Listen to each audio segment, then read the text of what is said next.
First topic जो हम लोग स्टार्ट कर रहे हैं वो लिखिए आप लोग। आपकी एनसीईआरटी में चैप्टर 2 में वो टॉपिक है, लेकिन ये नीडेड टॉपिक है, फर्स्ट टॉपिक है जो आपको आना चाहिए।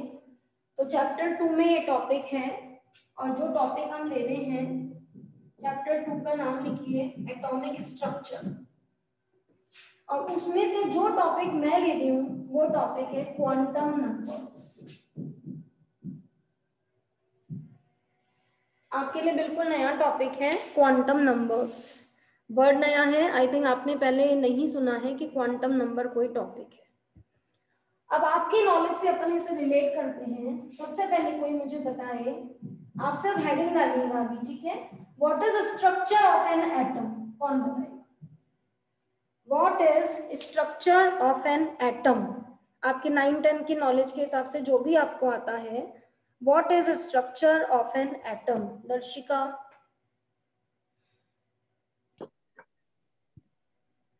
Ma'am, am I audible? Yes. Ma'am, structure of atom contains neutrons, electrons, and protons, in which the neutrons and protons are in center and electrons are in orbits. बहुत सही, काफी सारी इंफॉर्मेशन आपकी तरफ से आई है। और पीयूष, आप क्या बताना चाह रहे हैं? In the structure of an atom, neutrons and protons are in the center of the atom, and electrons are moving in the orbits. And the shells are called KLM.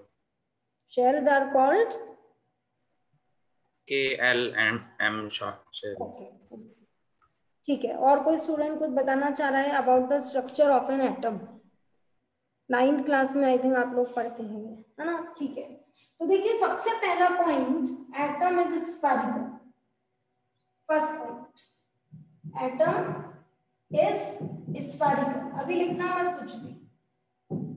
Second point, atom के centre में है nucleus. Third point, nucleus contain neutron and proton. Fourth point, neutrons are neutral.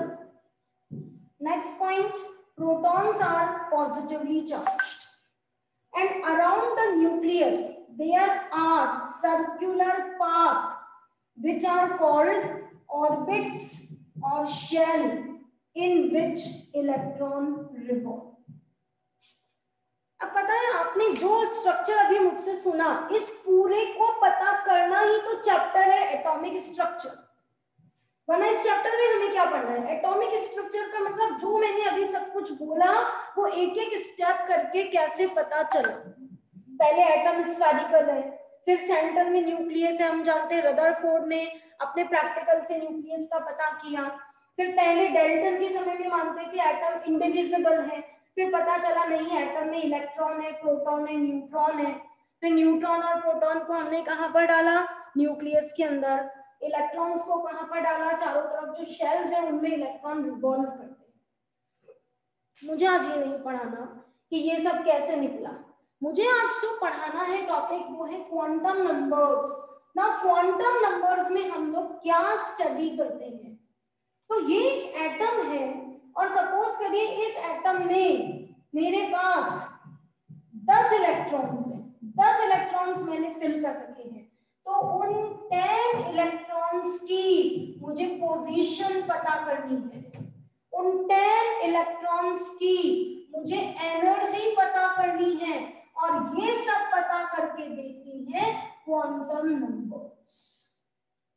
क्या topic पढ़ रहे हैं आज हम? Atom है। एटम के सेंटर में क्या प्रेजेंट होता है? न्यूक्लियस। न्यूक्लियस में न्यूट्रॉन प्रोटॉन है, चारों तरफ शेल्स हैं, शेल्स में इलेक्ट्रॉन रिवॉल्व कर रहे हैं। हमारे पास एक एटम में बहुत सारे इलेक्ट्रॉन हैं। We want to know about the position, about the energy, about the position का मतलब क्या होता है वो अभी मैं आपको डिक्लेयर करती हूँ। शेल, सब शेल क्या है?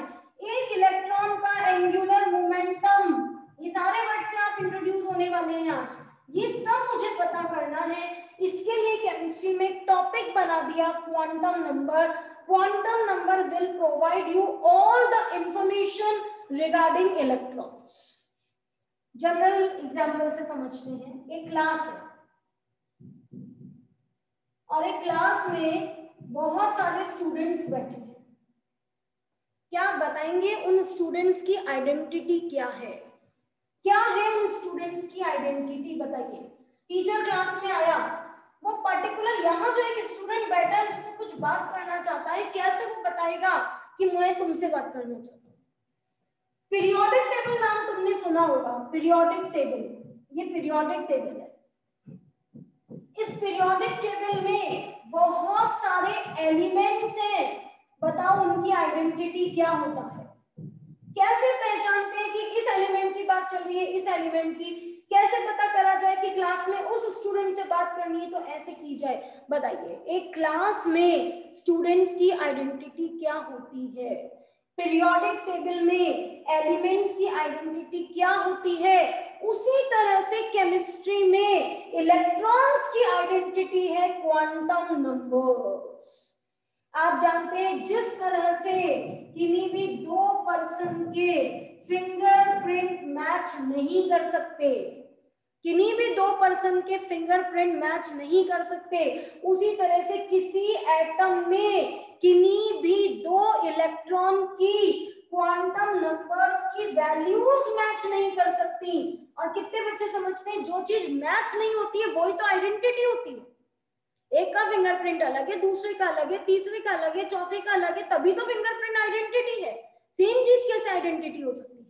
तो जिस तरह से किन्हीं दो पीपल का फिंगरप्रिंट मैच नहीं हो सकता पर्सन का, उसी तरह से एक एटम में 100 इलेक्ट्रॉन क्यों ना हो, उन 100 के 100 इलेक्ट्रॉन की क्वांटम नंबर्स की वैल्यूज अलग अलग होती हैं. तो वो वैल्यूज ही उसकी आइडेंटिटी बनती है. मतलब क्वांटम नंबर्स इलेक्ट्रॉन्स की आइडेंटिटी है. 3 या 4 लेक्चर्स लूंगी मैं, उसमें इसको टॉपिक को मैं पूरा कंप्लीट करूंगी. अभी आप पेशेंस के साथ धीरे धीरे स्टेप बाय स्टेप सीखें. मुझे बताइए एक क्लास में बहुत सारे स्टूडेंट्स की आइडेंटिटी क्या है? बताओ पीयूष. एक क्लास में बहुत सारे स्टूडेंट्स की आइडेंटिटी क्या है? बताइए बच्चों. डेली लाइफ का एग्जांपल लिया है मैंने तो. गौरव बताओ. Ma'am their roll numbers. Roll number से तो कहाँ बात होती है? बताइए. ऐसे जैसे टीचर आपकी क्लास में मैम देयर नेम्स. नेम्स में थोड़ा कनेक्टिविटी भी लगती है ना. लाइक हमारे टीचर Yes, ma'am. ऐसे कहाँ बात करते हैं कि रोल नंबर 10 तुम्हें मुझे ये कहना है, या रोल नंबर 12 तुम्हारी फीस जमा नहीं हुई, या रोल नंबर 15 तुम्हारे मार्क्स इतने कम कैसे आए. लाइक टीचर को आपसे कोई भी बात करनी है तो वो आपका नाम ही यूज करता है ना, क्योंकि उससे एक कनेक्टिविटी लगती है. वरना तो बड़ा प्रोफेशनल लगा है कि अपन रोल नंबर वाइज बात कर रहे हैं. तो एक क्लास में स्टूडेंट्स की आइडेंटिटी होती है उनका नेम. और आपने नोट किया होगा अगर दो बच्चों का नेम सेम होता है तो टीचर विद सरनेम बोल देता है. फिर जैसे एक नाम से दो बच्चे हैं तो वो सरनेम को यूज कर लेता है. लेकिन जनरली हम कॉन्वर्सेशन करते हैं टीचर स्टूडेंट आपस में तो हम नाम को ही यूज करते हैं. तो एक क्लास में 100 बच्चे बैठे हैं लेकिन हर बच्चे का एक स्पेसिफिक नाम है, वो ही उसकी पहचान है. स्टाफ रूम में भी बच्चे के बारे में बात होती है तो नाम से ही तो करते हैं, है ना, कि उस क्लास का वो बच्चा बहुत अच्छी डिबेट करता है, या बहुत अच्छा प्लेयर है, या पढ़ने में बहुत अच्छा है, या आज उसने बहुत अच्छा आंसर दिया, आज क्लास में उसका अटेंशन बहुत अच्छा था. ठीक है. तो जो भी डिस्कशन टीचर्स करते हैं वो स्टूडेंट के नेम के थ्रू ही करते हैं. तो एक क्लास में बहुत सारे बच्चे हैं, एक ग्रुप हो गया. जहां भी एक ग्रुप होता है वहां एक डिफरेंस का पॉइंट तो रखना ही पड़ता है. तो क्लास में बहुत सारे स्टूडेंट्स के ग्रुप में उनका नाम उनकी आइडेंटिटी है. राइट. अब बताइए पीरियोडिक टेबल, इसमें भरे पड़े हैं बहुत सारे एलिमेंट. सब जानते हैं आज की डेट में 118 एलिमेंट्स हैं. हाइड्रोजन है, लिथियम है, सोडियम है, पोटेशियम है, बेरिलियम है, मैग्नीशियम है, स्कैंडियम है, बोरोन है, carbon, nitrogen, oxygen, fluorine. I hope आपने ऐसे पीरियोडिक टेबल तो 9th में देखी होगी. इनकी क्या पहचान होती है? What is the identity of the different elements in the periodic table? कशिपी.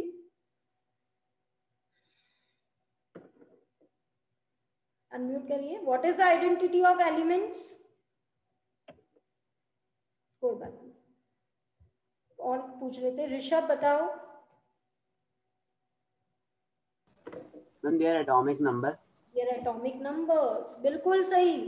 ध्यान रखिएगा, पीरियोडिक टेबल में जितने एलिमेंट्स हैं उनका एटॉमिक नंबर कभी मैच नहीं हो सकता। अगर एटॉमिक नंबर 1 तो केवल हाइड्रोजन, एटॉमिक नंबर 11 केवल सोडियम, एटॉमिक नंबर 6 केवल कार्बन, एटॉमिक नंबर 8 केवल ऑक्सीजन। एलिमेंट के नाम से नहीं चलता है, एलिमेंट का एटॉमिक नंबर उनकी पहचान होता है। ठीक है, तो जिस तरह से पीरियोडिक टेबल में बहुत सारे एलिमेंट्स हैं और उनकी आइडेंटिटी है उनका एटॉमिक नंबर। एक क्लास में बहुत सारे स्टूडेंट्स हैं, उनकी आइडेंटिटी है उनका नेम, या कहीं पर बहुत सारे लोगों की भीड़ है, पहचानना है, आइडेंटिटी है फिंगरप्रिंट्स। उसी तरह से आज आप एक नए टॉपिक से इंट्रोड्यूस हो रहे हो कि एक एटम में बहुत सारे इलेक्ट्रॉन्स हैं। अब आप सपोज करिए एक एटम में 20 इलेक्ट्रॉन है and you want to talk about 18 electron. आप कैसे अपना मैसेज कन्वे करेंगे कि मुझे 18th इलेक्ट्रॉन के बारे में बात करनी है? ये आपको मदद करेंगी क्वांटम नंबर्स। अब कैसे करेंगी, क्या होती है, वही तो हमारा टॉपिक है जो 4 दिन तक चलने वाला है। अभी इंट्रोडक्शन दे रही हूँ कि ये करती क्या है। तो क्वांटम नंबर्स क्या है? पहचान। क्वांटम नंबर्स क्या है? आइडेंटिटी। किसकी? हर इलेक्ट्रॉन की। कहां पर? In an atom. एक एटम में बहुत सारे इलेक्ट्रॉन्स में से हर इलेक्ट्रॉन की आइडेंटिटी होती है क्वांटम नंबर्स की वैल्यूज, जो उसकी पोजीशन को, एनर्जी को, मोमेंटम को, उसकी हर चीज को अच्छे से एक्सप्लेन कर पाती है। ठीक है, तो क्वांटम नंबर क्या करने वाली है? क्वांटम नंबर आइडेंटिटी बनने वाली है इलेक्ट्रॉन्स की। समझ आ रहा है? जैसे मैंने कहा एटॉमिक नंबर 10, आपने कहा अच्छा मैम आप नियॉन की बात कर रहे हो। मैंने कहा एटॉमिक नंबर 6, आपने कहा कार्बन की बात कर रहे हो। सपोज आप सब इसी क्लास में बैठे हुए हो अभी ऑफलाइन, ठीक है। मैंने कहा क्या क्या नाम है, मैंने कहा दिशा, फटाफट दिशा खड़ी हो जाएगी, यस मैम आप मुझसे बात करें। गौरव, गौरव खड़ा हो जाएगा। उसी तरह से जैसे ही मैंने कहा क्वांटम नंबर्स 210 प्लस हाफ, फटाफट खड़ा हो जाएगा कि अच्छा चौथे इलेक्ट्रॉन की बात चल रही है। बच्चों क्वांटम नंबर्स 4 होती हैं और as you can see number लिखा हुआ है। नंबर तो पहली क्वांटम नंबर की वैल्यू होती है, दूसरे की होती है, तीसरे की होती है, चौथे की होती है। फिर इस पूरे सेट से एक इलेक्ट्रॉन की पहचान बनती है। मतलब चारों वैल्यूज को देखकर चौथी क्लास में तुम सीखोगे कि ये 4 वैल्यूज का सेट है, ओके मैम उस इलेक्ट्रॉन की बात कर रही है। ये एटॉमिक नंबर, अच्छा मैम इस एलिमेंट की बात कर रही है। ये नाम, अच्छा मैम उस स्टूडेंट की बात कर रही है। तो जैसे नाम स्टूडेंट की आइडेंटिटी है, एटॉमिक नंबर एलिमेंट्स की आइडेंटिटी है, उसी तरह से क्वांटम नंबर्स इलेक्ट्रॉन्स की आइडेंटिटी है। अगर एक एटम के अंदर 100 इलेक्ट्रॉन होंगे, अच्छा मुझे बताओ एक क्लास में 100 स्टूडेंट हैं तो टीचर के हाथ में जो लिस्ट है उसमें कितने नाम होंगे? अगर एक क्लास में 100 स्टूडेंट है तो टीचर की लिस्ट जो बनी हुई है जिसमें उसको नंबर चढ़ाने हैं, कितने नाम होंगे? बताइए, सिंपल है, 100 ही होंगे, क्योंकि 100 स्टूडेंट है, सबका एक एक नाम है या नहीं है? पीरियोडिक टेबल के अंदर 1 एलिमेंट्स है तो कितने एटॉमिक नंबर्स होंगे? 1 से लेकर 118 तक। उसी तरह से अगर मेरे पास 100 इलेक्ट्रॉन है तो मेरे पास 100 सेट्स होंगे कि पहला इलेक्ट्रॉन उसका सेट ये है क्वांटम नंबर्स का, दूसरा इलेक्ट्रॉन उसका सेट ये है, तीसरा इलेक्ट्रॉन उसका सेट ये, मतलब ऐसे 100 सेट मेरे पास होंगे और उन 100 सेट से मैं पहचान लूंगी, अच्छा ये सेट, अच्छा 10वां इलेक्ट्रॉन, ये सेट, अच्छा 20वां इलेक्ट्रॉन, तो वो सेट उसकी पहचान बन जाएंगे। ऐसी वैल्यूज को कहा जाता है क्वांटम नंबर्स। ठीक है, तो डेफिनेशन लिखिए, क्वांटम नंबर्स आर, समझना एक एक वर्ड को, प्रिंटेड नोट्स नहीं मिलेंगे यहाँ पे, है ना, मैं खुद लिखवाऊंगी, क्योंकि एक बार आप लिखोगे आपके सबकॉन्शियस माइंड में चीजें एंटर होती हैं लिखने से, और आंसर दीजिए बोलने से भी। क्वांटम नंबर्स आर क्या है? Identification numbers. एक एक वर्ड को समझिए, आइडेंटिफिकेशन नंबर्स। ठीक है, आइडेंटिटी तो है लेकिन किसकी? Of an individual electron. एक एक इलेक्ट्रॉन की आइडेंटिटी है। कहां मिलेंगे इलेक्ट्रॉन? इन एन एटम, एक एक वर्ड देखिए। Quantum numbers are identification numbers किसके, ऑफ एन इंडिविजुअल इलेक्ट्रॉन, कहां पर, in an atom, which fully describe about, क्या क्या बताते हैं, its position, पोजीशन का मतलब एड्रेस, एंड एनर्जी, एनर्जी के बारे में, पोजीशन के बारे में पूरी इंफॉर्मेशन दे सकती हैं ये क्वांटम नंबर्स। अब आपके दिमाग में आया कि क्या वर्ड लिख दिया मैम ने, एड्रेस। एटम में भी कोई एड्रेस होता है क्या? तो एटम के अंदर what is the meaning of address, what is the meaning of position, पहले हम इस बात को एक डेली लाइफ के एग्जांपल से समझते हैं, ठीक है। सपोज करिए आप जयपुर गए और जयपुर में कहीं पर आपका कोई एग्जाम था, सपोज आप एनडीए का एग्जाम देने या कोई भी एग्जाम देने गए और वहां पर कोई पर्सन आपका बहुत अच्छा फ्रेंड बन गया और आप उसको कहना चाहते हैं कि तुम मेरे घर आना, तो आप उसे क्या अपना एड्रेस बताने वाले हो ये मुझे बताओ। तुम उसे अपना क्या एड्रेस बताने वाले हो ये मुझे बताओ। बच्चों बताओ, ये तो सिंपल क्वेश्चन है। तुम जयपुर में गए, तुम्हारी किसी से मुलाकात हुई, तुम्हारी बहुत अच्छी फ्रेंडशिप हो गई और तुम उसको कहना चाहते हो कि जब तुम अजमेर मैंने कह दिया, तुम मेरे घर आना, तो आप उसको अपने एड्रेस में क्या क्या बताना चाहते हो, क्या क्या बताओगे ये मुझे बताओ। अपने एड्रेस में आप उसको क्या क्या बताओगे? आशीष बताओ सबसे पहले।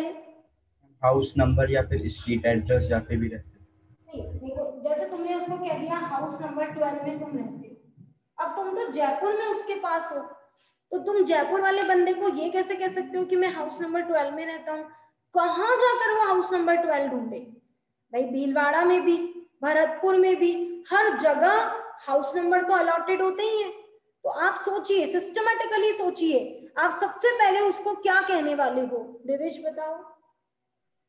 सबसे पहले तो सिटी, सबसे पहले जहां हम खड़े वहां हम उसे सिटी बताएंगे, है ना।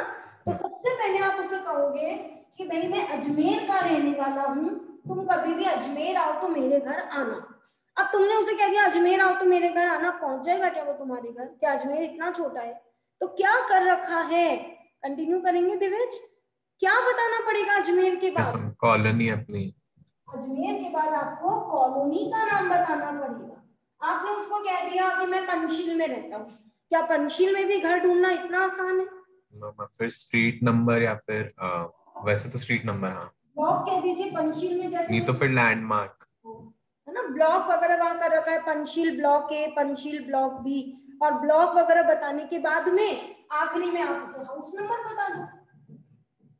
अब मुझे एक बात तुम सोच के बताओ कि ये जो तुमने क्लासिफिकेशन अभी किया, ये कभी ना कभी किसी ने किया था ना, लेकिन जब से तुम हुए हो, जब से हम लोगों ने बर्थ लिया है, तब से हम सुनते आ रहे हैं, तो हमारे सबकॉन्शियस में फिट है कि एक सिटी होती है, सिटी में एरियाज होते हैं, कॉलोनीज के नाम होते हैं, कभी ना कभी तो हुआ होगा ना। तो जैसे ये कभी हुआ हुआ है, लेकिन हम बचपन से सुनते आ रहे हैं, तो कभी हमने दिमाग ही नहीं लगाया, हमें याद है। उसी तरह से आज आप एटम के अंदर का एड्रेस सीखोगे, ये हम पहली बार सीखेंगे और वो हम बचपन से सुनते आ रहे हैं, तो हमें अजीब नहीं लगता। अब मुझे बताइए, कभी ना कभी तो ऐसा हुआ होगा ना कि ये पूरी लैंड है, सपोज करो ये राजस्थान है, तो कभी तो ऐसा हुआ होगा इतने पार्ट का नाम अजमेर है, इतने पार्ट का नाम जयपुर है, ये भीलवाड़ा है, ये भरतपुर है, ये बाड़मेर है, जैसलमेर है, कभी ना कभी तो हुआ होगा। अब इस पोर्शन का नाम अजमेर रख दिया, मैं गलत हूँ? रख दिया, अजमेर रख दिया, सही है ना, अजमेर रख दिया। अभी हम कहते हैं ना ये नया पार्क बना, इसका ये नाम रख दिया, तो नाम रखे ही तो जाते हैं। अब यहाँ पर अलग लोग रखते हैं और यहाँ पर हमारे साइंटिस्ट लोग रखते हैं। बात को समझना, आपको एक कनेक्टिविटी मिलेगी चीजों के बीच में। तो ये जो पार्ट था लैंड का, इसका नाम अजमेर रख दिया। अब बोला ये तो बहुत डिफिकल्ट हो जाएगा, चलो इसको कॉलोनीज में डिवाइड कर दो, तो कॉलोनीज में डिवाइड कर दिया। फिर कॉलोनी में ब्लॉक्स बना दिए और फिर ब्लॉक में अलग अलग मकान को एक एक नंबर दे दिया। तो जिस तरह से हम लोगों का एक एड्रेस है, उसी तरह से एटम में इलेक्ट्रॉन का भी एक एड्रेस है। वो टर्म्स तुम्हारे लिए नहीं है और ये टर्म्स तुम्हारी जानी पहचानी है। तो सुनना, एटम में एटम में इलेक्ट्रॉन जहां रहते हैं वो पहली जगह का नाम रखा गया शेल, और ये नाम रखा था नील्स बोर ने, शेल। एटम के अंदर फर्स्ट वो प्लेस जहां पर, ठीक है, कौन रह सकता है, इलेक्ट्रॉन एटम के अंदर, उस प्लेस का नाम हमने क्या रखा, शेल। शेल को फर्दर डिवाइड किया गया सबशेल में, और सबशेल को फर्दर डिवाइड किया गया सबशेल में। याद भी तुम लेट हो गई बेटा आने में। देखो एक मिनट बच्चों, इसको इंट्रोडक्शन दे दूं, टॉपिक क्या है।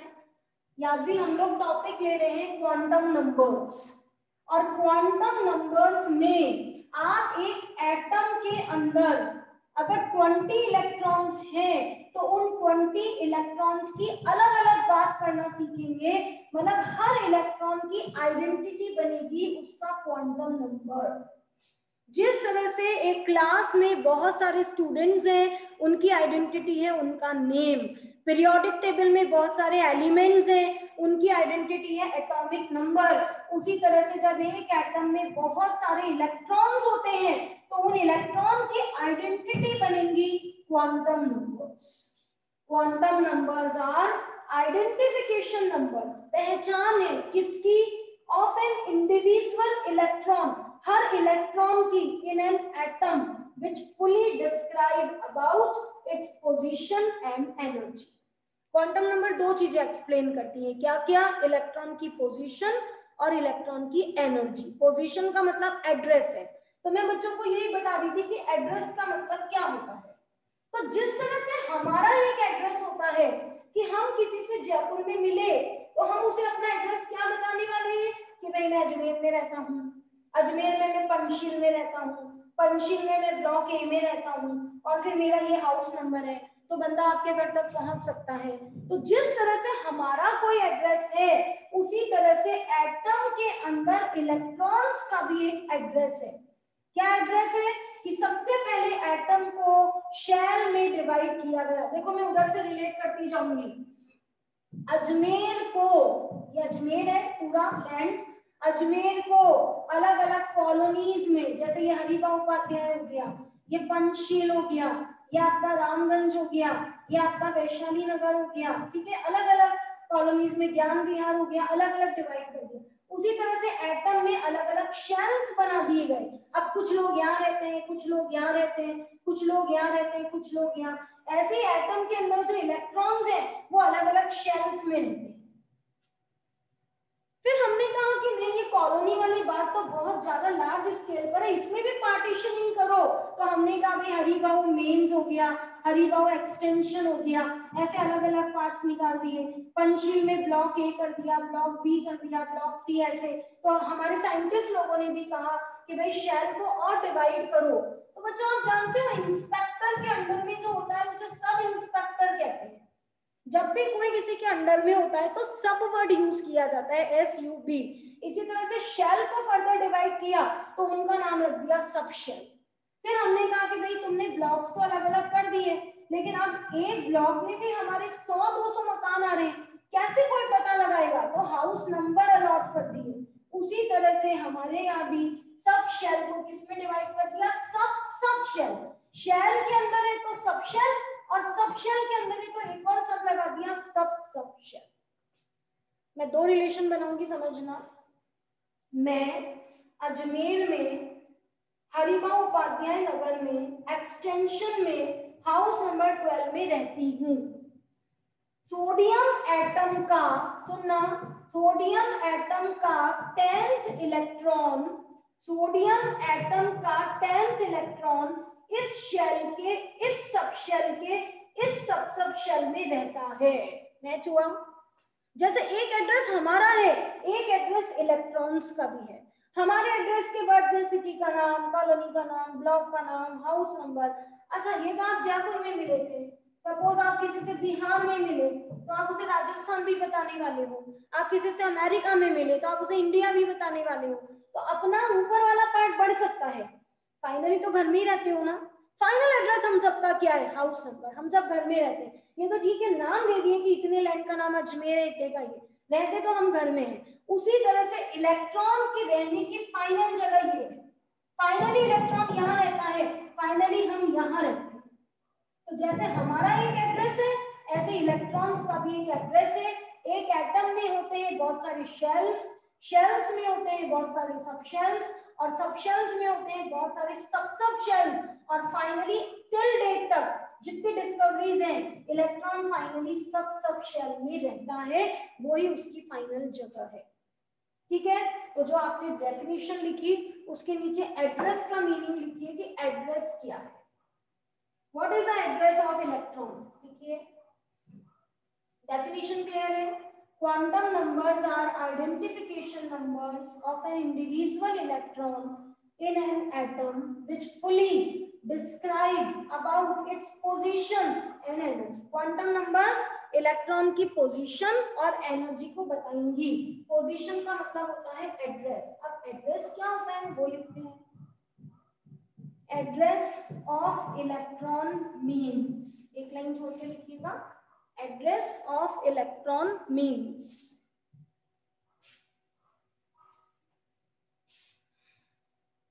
इलेक्ट्रॉन कहाँ रहता है कि सबसे पहले एटम होता है। एटम को डिवाइड किया गया है शेल्स में। एटम में बहुत सारे शेल्स बना दिए। KLMN नाम भी बताए थे एक स्टूडेंट ने अभी।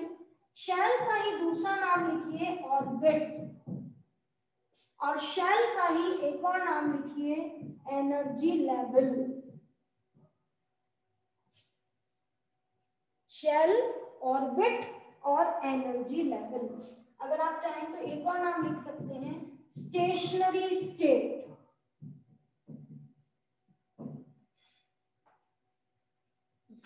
सबसे पहले ये है, फिर इनको फर्दर डिवाइड किया तो शेल के अंदर में है तो सब शेल, ठीक है। ऑर्बिट से लिख सकते हो सब ऑर्बिट, इसमें सब मत लगाना, यहां भी लगा सकते हो सब एनर्जी लेवल।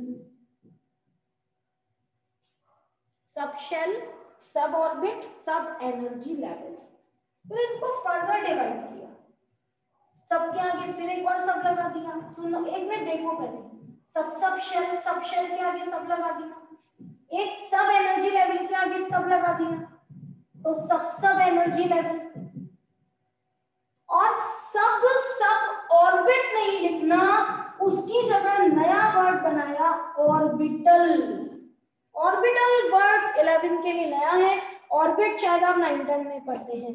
तो फर्स्ट ऑर्बिट लिखा हुआ है, थर्ड ऑर्बिटल लिखा हुआ है, राइट। ये ऑर्बिट है, इसमें सब ऑर्बिट होते हैं, और इसके अंदर जो होते हैं वो होते हैं ऑर्बिटल्स। तो फाइनली इलेक्ट्रॉन कहाँ रहते हैं, ऑर्बिटल में। फाइनली हम कहाँ रहते हैं, हमारे घर में। अजमेर कहना और ये कहना ये तो बातें हैं, केवल एरियाज के नाम है, बाकी तो हम सब हमारे घर पे रहते हैं। उसी तरह से केमिस्ट्री का इलेक्ट्रॉन फाइनली कहाँ रहता है, ऑर्बिटल में। What is the address of an electron, sodium atom का ये नंबर का इलेक्ट्रॉन इस शेल के, इस सब शेल के इस ऑर्बिटल में रहता है।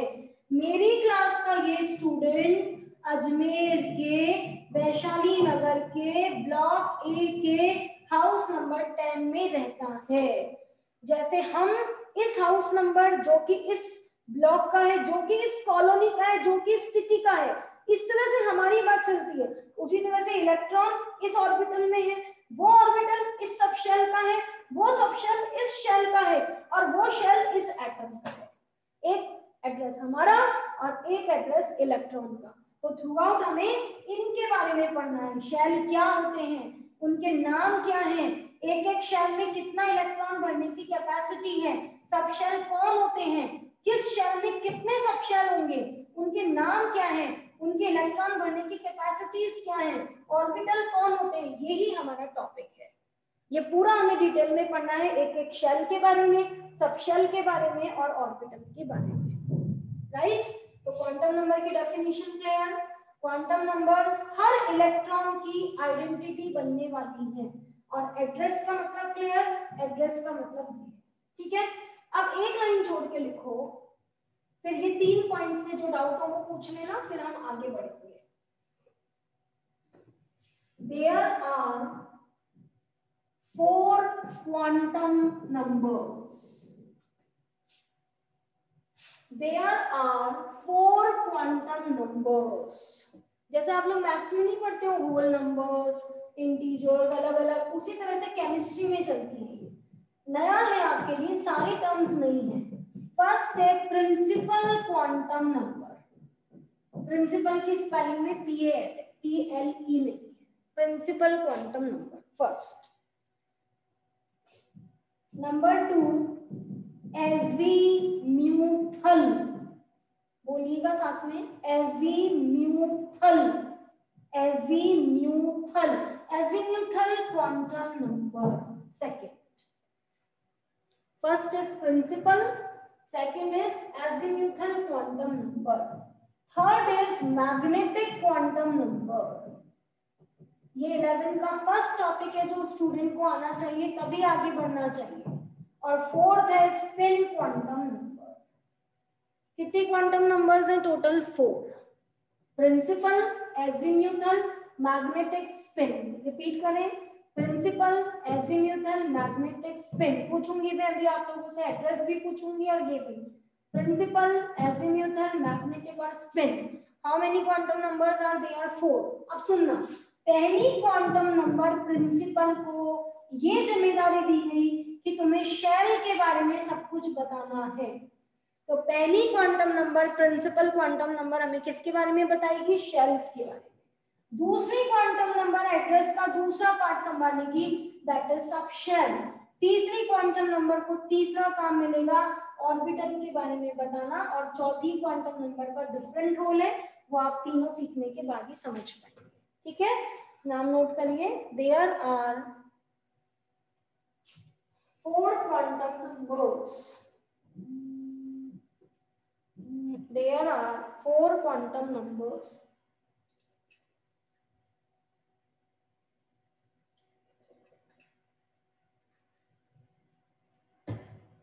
Number 1, principal quantum number. Principal. Number 2, azimuthal quantum number.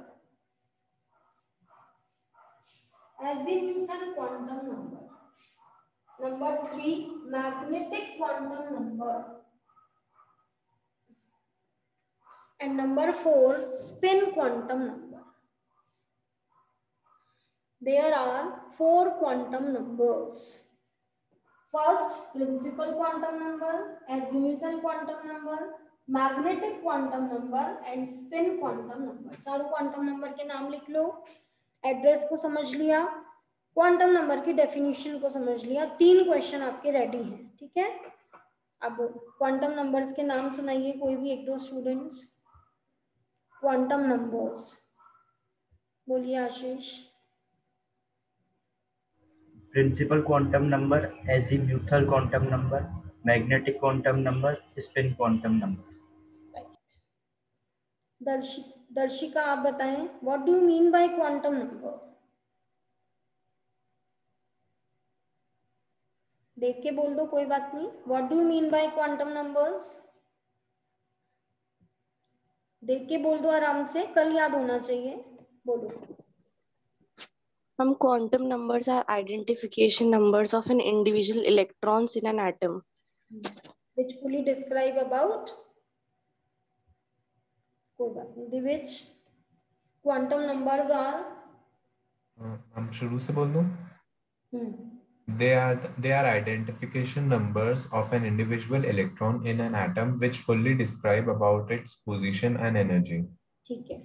What do you mean by address of an electron? What are the parts of address of an electron? Piyush बताओ। The address of an electron is the position of the electron, and the parts are the 4 quantum numbers: principal quantum number, azimuthal quantum number, magnetic quantum number, and quantum number क्यों आएगी address के parts में? Address में shells, subshells, subshells. ठीक है, ये 3 parts हैं। अब एक एक क्वांटम नंबर को हम लोग डिटेल में पढ़ते हैं। तो फर्स्ट लिखिए प्रिंसिपल क्वांटम नंबर। बिल्कुल डेली लाइफ के एग्जांपल से मैं रिलेट करके आपको बताऊंगी, सारे पॉइंट्स आ जाएंगे आपको। फर्स्ट लिखिए principal quantum.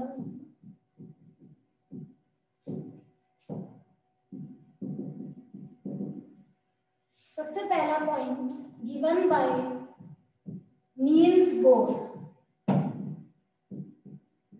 Principal quantum number को इंट्रोड्यूस करने वाले, उसके बारे में बताने वाले जो साइंटिस्ट थे वो कौन थे? Niels Bohr. ठीक है। नंबर 2, अब जितनी भी बातें हैं इसके बारे में सब बोर ने बताई। ठीक है। It is denoted by small n। Principal quantum number का सिंबल जो रखा था नील्स बोर ने वो रखा है small n। It is denoted by small n। अब आप लोग मैथ्स में पढ़ते हो होल नंबर्स है तो कहां से कहां तक होते हैं, इंटीजर्स है तो कहां से कहां तक होते हैं, पढ़ते हो? बताइए। होल नंबर है तो कहां से कहां तक है, इंटीजर है तो। जब भी हम नंबर्स की बात करते हैं साइंस में तो हमें बताना पड़ता है कि कहां से कहां तक। जीरो आएगा नहीं आएगा, नेगेटिव नंबर्स आएंगे नहीं आएंगे, पॉजिटिव आएंगे नहीं आएंगे, फ्रैक्शनल नंबर्स आएंगे नहीं आएंगे, ये बताना पड़ता है। उसी तरह से ये भी तो नंबर है बच्चों, और जब ये नंबर्स है तो इनको भी तो न्यूमेरिकल वैल्यूज अलॉट होंगी। तो principal quantum number, the value of n, n किसका सिंबल है? प्रिंसिपल क्वांटम नंबर का। तो the values of n lies from 1 to infinity. अब ये नहीं कि जीरो क्यों नहीं होता, क्या होल नंबर में, इंटीजर में, इसमें हमको जो पढ़ाया जाता है वही तो हम याद करते हैं ना। इसमें नेगेटिव भी आएंगे, इसमें फ्रैक्शनल भी आएंगे, इसमें जीरो भी आएगा, वहां भी तो याद करते हो। तो यहाँ भी लर्न करना पड़ेगा प्रिंसिपल क्वांटम नंबर कहां से कहां तक लाई करती हैं, 1 से लेकर इंफिनिटी तक। पहला पॉइंट याद करिए, बोर ने दिया। दूसरा पॉइंट याद करिए, n से दिखाते हैं, capital N is not allowed, small n मतलब स्मॉल n। और तीसरा पॉइंट, वैल्यूज कहां से कहां तक लाई करती है, 1 से लेकर इंफिनिटी। एड्रेस के किस पार्ट से ये रिलेटेड है? It is related with shell, shell से जुड़ी हुई है। अभी लिखवाया था ना, शेल, शेल से रिलेटेड होती है। एड्रेस का पहला पार्ट है शेल और पहली क्वांटम नंबर है प्रिंसिपल, तो प्रिंसिपल एड्रेस का पहला पार्ट कवर करेगी, मतलब ये किसके बारे में बताएगी? शेल। ठीक है। अब 2 मिनट होल्ड करिए, आप पहले बोर्ड पर देखिए। देखिए पहले कॉलम में मैं लिख रही हूँ वैल्यू ऑफ n, समझना। दूसरे में मैं लिख रही हूँ नेम ऑफ शेल, और तीसरे में मैं लिख रही हूँ maximum electron in a shell. और फॉर्मूला सब पढ़कर आए हैं 2n²। बताइए क्या है इस टेबल में? इस टेबल में मैं क्या बताने वाली हूँ कि n की किस किस वैल्यू के लिए नील्स बोर ने शेल के क्या क्या नाम रखे, और किस किस शेल में मैक्सिमम इलेक्ट्रॉन कितने कितने आ सकते हैं। जैसा कि मैंने आपको कहा था कि प्रिंसिपल क्वांटम नंबर को, शेल को कंप्लीट कवर करना पड़ेगा, शेल के बारे में इसे कंप्लीट इंफॉर्मेशन देना पड़ेगा। n की वैल्यू कहां से स्टार्ट है? 1 से। 1 2 3 4 5 6। शेल्स के नाम क्या क्या रखे बोर ने? K L M N O P। Maximum electron in a shell निकालने का फॉर्मूला क्या है? 2n²। आगे की क्लासेस में आपको ये भी बताऊंगी मैं कि 2n² कैसे आया, है ना। अभी नहीं कर पाएंगे। तो 2 into k के लिए n की वैल्यू 1 है, k के लिए n की वैल्यू 1 है और n रखना है तो 1 का स्क्वायर, तो ये 2 आ गया। अब l के लिए निकालना है तो 2 into n की वैल्यू l के लिए 2 है तो 2 का स्क्वायर, 2 का स्क्वायर 4 into 2। ठीक है, निकालिए फर्दर और नोट करिए। Principal quantum number is given by Niels Bohr. पहला पॉइंट नोट करिए। अभी मैं आपको बता दूं सीबीएसई बोर्ड में इंटीजर टाइप क्वेश्चन चालू हो गए हैं। जेईई मेंस में, नीट में इंटीजर टाइप क्वेश्चन चालू हो गए हैं। कोई बताएगा इंटीजर टाइप क्वेश्चन कौन से होते हैं? नीट में और जेईई, पहले जेईई एडवांस में आते थे केवल ये, अब ये जेईई मेंस में आने लग गए हैं। कोई बताएगा इंटीजर टाइप क्वेश्चन किन्हें कहा जाता है? बताइए।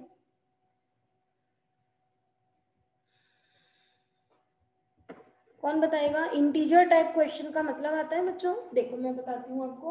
इंटीजर टाइप क्वेश्चन का मतलब है, से मैंने आपको कहा PBS, ZNS, MNS, AgCl, BaCl2, Mn2O7, KCl, KBr, ऐसे ये कंपाउंड बने हुए आ गए। और इंटीजर टाइप क्वेश्चन में आपसे पूछा how many compounds are white in colour, this is integer type question. खतरनाक क्वेश्चन है, how many compounds are white in colour. इसका मतलब मैं इसके लिए श्योर हूं वाइट है, मैं इसके लिए श्योर हूं वाइट है, मैं इसके लिए श्योर हूं वाइट है, लेकिन अगर मैं इनके लिए श्योर नहीं हूं तो मैं 3 लिखूं, 4 लिखूं, 5 लिखूं, मुझे नहीं पता। मतलब इन क्वेश्चंस में अगर आपको एक भी कंपाउंड के कलर के लिए अश्योरिटी नहीं है, एश्योरेंस नहीं है, तो आप ये क्वेश्चन हैंडल नहीं कर सकते। ये इसी लेवल के आते हैं। इंटीजर क्वेश्चन में क्या होता है, एक एक का कलर याद हो, एक एक का ऑर्डर याद हो, एक एक का यूज याद हो। अब जैसे मैंने आपको कंपाउंड से दिए, मैंने आपको दे दिया डेटॉल, ठीक है, आयोडीन, SO2, बोरिक एसिड, ऐसे मैंने आपको 10-12 कंपाउंड्स की लिस्ट दे दी। और अब मैंने आपको कहा इनमें से कितने एंटीसेप्टिक है। लीजिए, एक भी एग्जांपल की नॉलेज नहीं है, आप काउंटिंग कैसे करोगे? जैसे ABCD में भी चूज करना आसान हो जाता है, लेकिन यहाँ तो काउंटिंग मांगते हैं ये लोग। तो मैं आपको शुरू से कहूंगी कि सेलेक्टिव स्टडीज नहीं होती है। अभी जो सब्जेक्ट आपने लिया है वहां पर सेलेक्टिव स्टडीज नहीं होगी। अगर आपके बुक में 10 यूज हैं तो आपको 10 यूज करने ही पड़ेंगे, आप 9 याद नहीं कर सकते। 9 याद कौन करते हैं? आर्ट्स के स्टूडेंट्स कर सकते हैं, या बड़ा सब्जेक्टिव क्वेश्चन आया तो कर सकते हो, जैसे डिफाइन दिस, गिव 2 एग्जांपल, तो ठीक है 10 में से 2 लिख दिए। लेकिन यहाँ तो ऐसे क्वेश्चन आएंगे। अब सपोज करो इसके 10 यूजेस हैं, वो 10 यूजेस यहाँ लिख दिए और बोला कि वो कौन है जिसके ये सारे यूजेस हैं, तुम्हें एक भी नहीं पता तो दिक्कत में फंस जाओगे। जितने एग्जाम्पल है सारे याद करने, जितने यूजेस हैं सारे याद करने, और एनसीईआरटी को मेन टारगेट करना है। जितने बच्चों के इस साल 100% आए जेईई मेंस में, उन सबके इंटरव्यू में एक ही बात थी, हमने एनसीईआरटी को टारगेट किया है। अभी लास्ट ईयर मैंने अपने बच्चों की मीटिंग रखवाई थी जूम की। अनुभूति जैन डॉक्टर है अभी JLN में, मेरी स्टूडेंट थी, उसकी मदर वहीं पर अभी HOD है, डॉक्टर गरिमा बाफना। तो अनुभूति जैन आई थी बच्चों के साथ, पूरी उसने 1 घंटे की मीटिंग करी। उसमें उसने बच्चों को यही बताया कि एनसीईआरटी, जैसे जिन बच्चों ने बायो लिया है, कि मैंने बायो की एनसीईआरटी को मैम कम से कम 12 बार पढ़ा है 12th 11th की, और हर बार मुझे नए पॉइंट मिलते थे। अभी वो खुद कर रही है, वो डॉक्टर है भरतपुर में, खुद पढ़ भी रही है आगे की पढ़ाई और स्टूडेंट भी है। तो वो बहुत अच्छे से बता पाई कि बायो की एनसीईआरटी मैंने 12 बार पढ़ी और हर बार मुझे कुछ नया मिला। हर बार मतलब मुझे भी आज तक कई पॉइंट्स लगते हैं कि मैंने आज तक ये नहीं देखे। एनसीईआरटी को टारगेट बनाना है आपको, हर चैप्टर को एनसीईआरटी से एक एक वर्ड आपको रीड करना है, लाइन बनाते जाए, पेंसिल रखो और बिल्कुल चूज नहीं करना है। 10 यूज है 10 करने, 10 एग्जाम्पल है ऑल द टाइम। अब देखिए मैं कैसे पढ़ा रही हूँ, प्रिंसिपल जनरली क्वांटम नंबर का टॉपिक एक लेक्चर में करा देते हैं कंप्लीट, मैं इसके 4 या 5 लेक्चर लेती हूँ, क्योंकि हमें स्किप नहीं करने पॉइंट्स है। हमें ये नहीं कि क्वांटम नंबर का आपको आइडिया देना है, नो, एक पॉइंट मिस नहीं होना चाहिए, तभी तो आप इस तरह के क्वेश्चंस को कर पाओगे। असर्शन रीजन एक और कैटेगरी आपकी स्टार्ट हो जाएगी। ये है बिकॉज ये है, 2 स्टेटमेंट दे देंगे, स्टेटमेंट 1 ऐसा है, स्टेटमेंट 2। अब कहेंगे कि क्या दोनों करेक्ट है, क्या इसका ये सही एक्सप्लेनेशन है, क्या ये गलत ये सही है, क्या ये सही ये गलत है, ऐसे ABCD 4 ऑप्शन बनाते हैं। ऐसे क्वेश्चंस को करने के लिए बच्चे को डीप नॉलेज चाहिए, सुपरफिशियली पढ़ाई नहीं करोगे, ऊपर ऊपर से कंसेप्चुअली आपको स्ट्रांग होना है और लर्न करने वाली चीजों को लर्न करना है। और इन सबका रास्ता होता है रिटन प्रैक्टिस। कॉपी और पेन आपके हाथ से छूटना ही नहीं चाहिए। जब भी पढ़ने बैठो कॉपी पेन साथ लेके हर चीज को लिखते जाओ, लिखने से चीजें लंबे समय तक याद रहती है। देखिए सारे पॉइंट्स लेने हैं, मैं किसी भी टॉपिक में मैं एक भी पॉइंट नहीं छोड़ती, एक भी पॉइंट नहीं। प्रिंसिपल क्वांटम नंबर सब कुछ आना चाहिए इसके बारे में। नंबर 1 याद करिए, नील्स बोर ने दिया। नंबर 2 याद करिए, स्मॉल n से डिनोट करते हैं। नंबर 3 याद करिए, वैल्यूज 1 से इंफिनिटी तक होती है। नंबर 4 याद करिए, ये शेल के बारे में बात करेगी। नंबर 5 n की अगर ये वैल्यूज हैं तो नील्स बोर ने शेल के ये नाम रखे हैं। और हर शेल में इलेक्ट्रॉन आने की एक फिक्स कैपेसिटी होती है।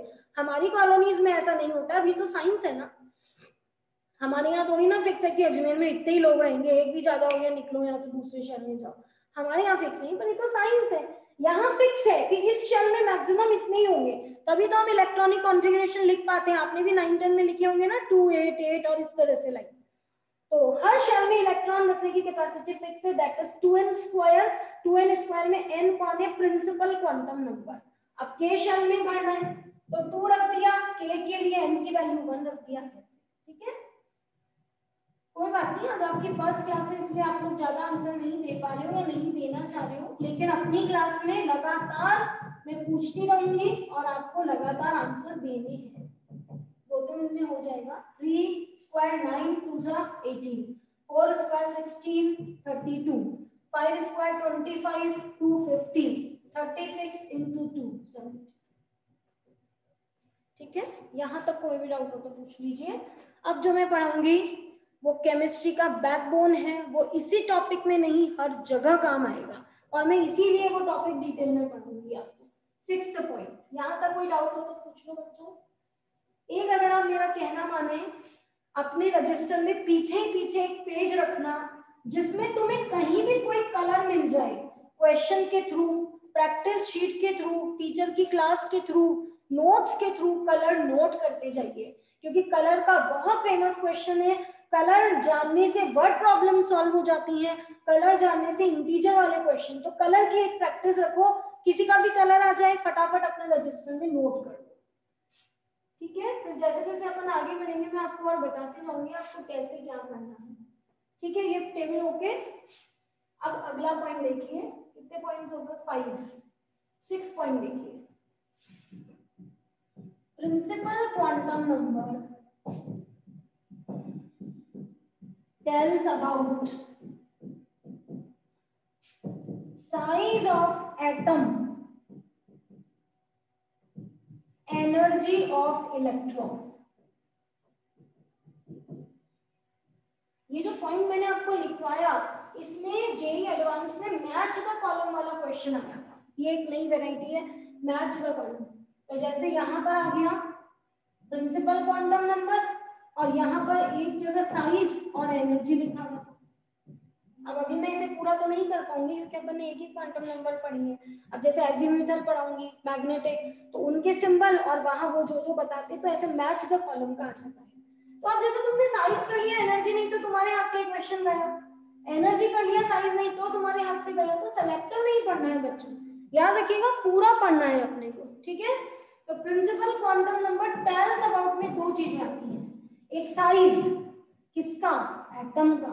एक एनर्जी किसकी? इलेक्ट्रॉन की। किसकी भी ध्यान रखना, ये नहीं principal tells about size and energy मतलब सबका साइज बताती है, मतलब सबकी एनर्जी बताती है, इस डस्टर की भी, चेयर की भी, मार्कर की भी, सबकी एनर्जी नहीं, एनर्जी इलेक्ट्रॉन की और साइज एटम का। तो ये सफिक्सेस का भी ध्यान रखिए कि किसकी।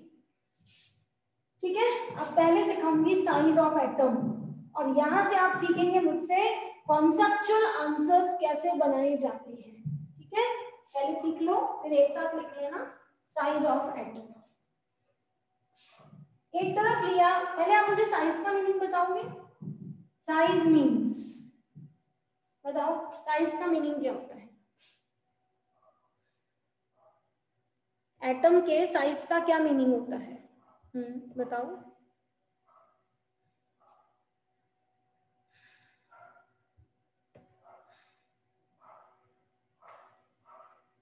शहजाद खान लिखा हुआ है, बताइए। Ma'am number of shells. Number of shells काफी हद तक बैठ जाएगा इससे। और सोचिए, साइज ऑफ एटम का मतलब क्या होता है? यस, साइज ऑफ एटम तो वैसे न्यूक्लियर चार्ज पे भी डिपेंड करेगा।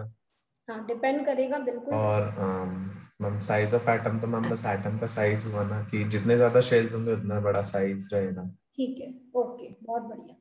एटम का मैंने फर्स्ट जो आपको पॉइंट बोला था उसमें क्या बोला था कि एटम कैसा होता है, याद करिए, उससे निकल जाएगा। Kashyapi, Distance between the shells. Distance between the shells. अब जैसे तुमने बोला डिस्टेंस बिटवीन द शेल्स, तो इसका मतलब जैसे न्यूक्लियस है, अब ये मैंने पहला शेल बनाया K, दूसरा शेल बनाया L, तो ये हो गया डिस्टेंस बिटवीन द शेल्स, है ना। थोड़ा सा गलत हो गया, इसको करेक्ट करो। यादवी बोलो। Ma'am distance between the nucleus and the outermost electron. Outermost electron, okay ठीक है, काफी अच्छा है ये। प्रियांशी बोलो। Ma'am radius of the atom. बहुत बढ़िया, रेडियस ऑफ द एटम। ये जो पॉइंट इसने बोला है size means radii of atom, क्योंकि मैंने आपको कह दिया था एटम इज स्फेरिकल, और जब एटम स्फेरिकल है तो नो डाउट उसकी रेडियाई ही उसका साइज है। नाउ रेडियस क्या है? रेडियस ये है। अब यहाँ से जो यादवी ने आंसर बोला, it is the distance between the nucleus and outer most shell बोलो, आउटर मोस्ट इलेक्ट्रॉन मत बोलो, आउटर मोस्ट शेल बोलो, क्योंकि बहुत सारे शेल हो गए। देखो ये पहला शेल हो गया K, ये दूसरा शेल हो गया L, तो अपन ये नहीं कह सकते हैं न्यूक्लियस से शेल की दूरी, नो, आपको रेडियस में यहाँ तक का पॉइंट चाहिए ना, तो आपको आउटर मोस्ट लेना पड़ेगा। तो size means radii of an atom, और रेडियाई मींस डिस्टेंस बिटवीन, यादवी इस वर्ड को करेक्ट करके बोलो, यादवी हाथ खड़ा करिए, डिस्टेंस बिटवीन, ऋषभ बोलो, distance between the nucleus and the shell, last shell, outer most shell, है ना। अब एक वर्ड में और इंट्रोड्यूस कराऊंगी इसमें। आप लोगों ने कहा size means radii of an atom, और radii means distance between nucleus and outer most, you can say last shell, है ना। अब मैं आपसे कहना चाहती हूँ कि क्या न्यूक्लियस एक पॉइंट है? कि आपने कहा कि मैम न्यूक्लियस से लेके और बाहर वाले शेल तक की दूरी ले लो। माय क्वेश्चन इज, क्या न्यूक्लियस एक पॉइंट है? Answer it. क्या न्यूक्लियस एक पॉइंट है कि मैं वहां से दूरी ले लूं, या न्यूक्लियस, बताओ दर्शिका। No, ma'am, it is not a point. It is not a point. Then it is, क्या है न्यूक्लियस? It is बोलिए। Ma'am, it is the combination of protons and neutrons. नहीं, देखो it is combination of neutron proton नहीं बोलते हैं, आप बोलिए न्यूक्लियस एक जगह है, न्यूक्लियस एक एरिया है जहां पर न्यूट्रॉन और प्रोटॉन रहते हैं। अपन ये नहीं कह सकते neutron proton combine is nucleus. तो न्यूक्लियस क्या है? न्यूक्लियस एक एरिया है, एटम के अंदर का वो प्लेस है जहां पर न्यूट्रॉन, प्रोटॉन, और मैं बता दूं आपको अराउंड 20 तरह के particles, meson, muon, muon, pion, positron, anti positron, बहुत तरह के 20 पार्टिकल्स रहते हैं। नो डाउट हम न्यूट्रॉन प्रोटॉन की मेन बात करते हैं। तो क्या मानते हैं कि जहां पर इतने सारे पार्टिकल्स रह रहे हैं वो तो एरिया होगा, वो एक पॉइंट थोड़ी ना हो सकता है कि आपने कह दिया कि न्यूक्लियस से आउटर मोस्ट की दूरी ले लो। तो यहाँ पर आपको इस एरिया का भी सेंटर लेना है। तो ये न्यूक्लियस है तो आपको इसका सेंटर लेना है, तो और अच्छा डेफिनेशन बन जाएगा, it is the distance between centre of nucleus to outer most shell. Nucleus का सेंटर उठाना, क्योंकि न्यूक्लियस भी एक एरिया है, बिल्कुल मैं मानती हूँ बहुत छोटा एरिया है, लेकिन एरिया तो है।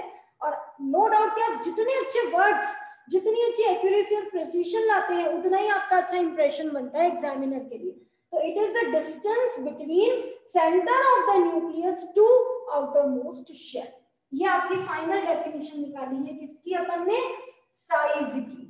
तो साइज ऑफ एटम की पहले डेफिनेशन तो लिख लो। चलो, साइज मींस, क्योंकि स्फेरिकल था तो रेडियाई देखनी पड़ेगी, और रेडियाई तो सेंटर से लेकर यहाँ तक है, सेंटर में न्यूक्लियस खड़ा है तो न्यूक्लियस का भी सेंटर लेना पड़ेगा। ठीक है, तो पहले डेफिनेशन लिख लो। साइज मींस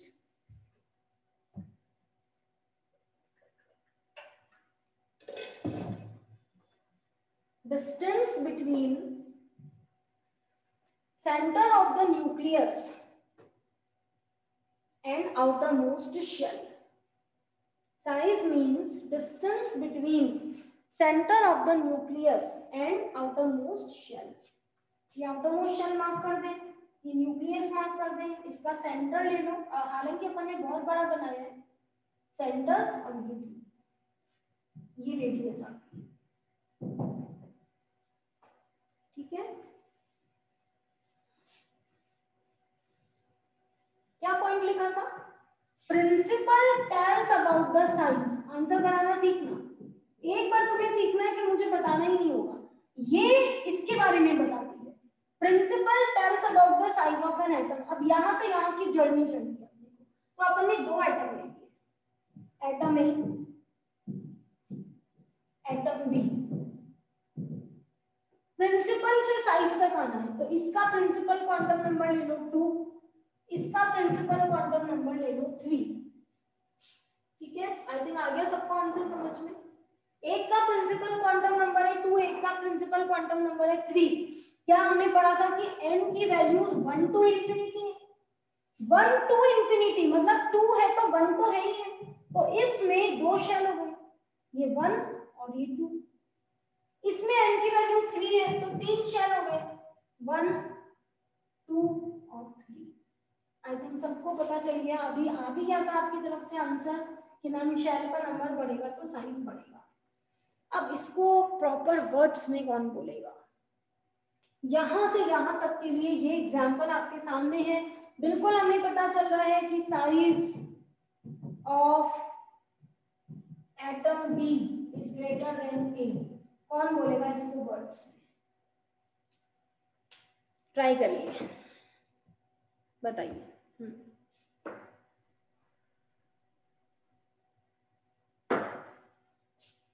बोलो बेटा, शुरू करो, यहां से चलो और यहां तक आना है। Ma'am, the principal quantum number is directly proportional to the size of an atom. Okay. And this explains the example